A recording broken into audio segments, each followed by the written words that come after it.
Saudara-saudari yang terkasih, pasti Anda dan saya pernah mengalami penolakan, entah oleh keluarga, teman, pacar, atau teman seprofesi dalam karya.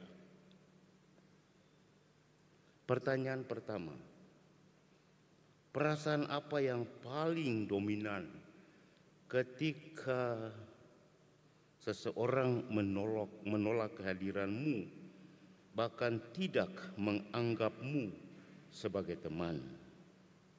Sakit hati, cemas, marah, iri hati, mungkin dendam. Pertanyaan kedua, bagaimana caramu untuk menghadapi, mengolah, dan mengatasi perasaan-perasaan tadi sehingga bisa menjadi tenang dan bisa berdamai dengan sesama yang menolak kita? Kita pun kadang menerima pengalaman dualisme, double standard, atau paradoksal. Dengan kata lain, kadang-kadang kenyataan dan harapan itu sangat berbeda jauh. Kadang kita sedih, kadang kita bahagia. Ada seorang ibu yang berbicara sangat kasar dengan anaknya sendiri. Dalam waktu yang sama bisa sangat lemah lembut dengan anak dari tetangga. Ada juga seorang suami yang begitu pelit dengan istrinya, tetapi dengan orang lain sangat royal. Dalam sebuah komunitas, entah apa saja, ada banyak anggota yang berkompetensi, tetapi kadang-kadang orang luar komunitas yang dapat dipilih untuk melaksanakan tugas di dalam komunitasnya. Singkatnya, di kalangan intern sendiri, kadang-kadang kita tidak diterima, tidak diakui, tidak mendapat apresiasi, tidak ada peneguhan. Intinya, kita mendapat penolakan. Dalam Injil yang baru saja kita dengar, Yesus pulang kampung nih ke Nazaret, masuk ke dalam bait Allah, mengajar dan berkhotbah tentang kerajaan Allah. Mereka kagum, ini kita kan orang sekampung, hebat sekali. Tapi pada saat yang sama, mereka mulai curiga. Dari manakah diperolehnya hikmat itu? Bukankah dia itu anak tukang kayu? Anak dari Maria dan saudara-saudaranya kita kenal. Dan pasti, awalnya mereka kagum terima, tapi sesudah itu mereka menolaknya.